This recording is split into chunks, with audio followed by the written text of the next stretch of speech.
What do you reckon it's going to be on the back of it? Then getting on the farm. I reckon the back of the contact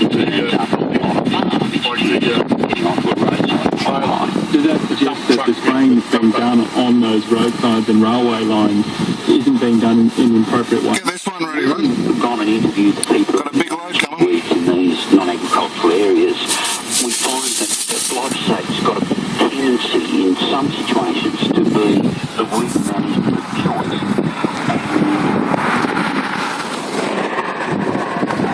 Holy shit.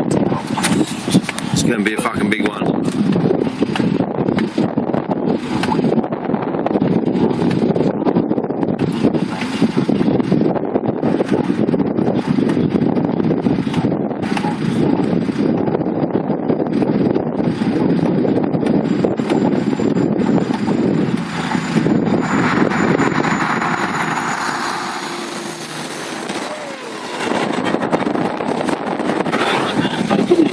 Understanding of what was driving resistance.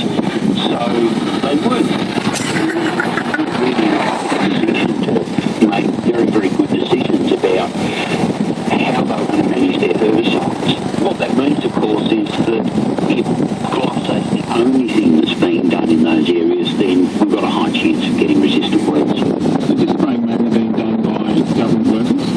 Look, it varies a lot depending upon the area. So it might be being done by council workers or it might be being done by contractors.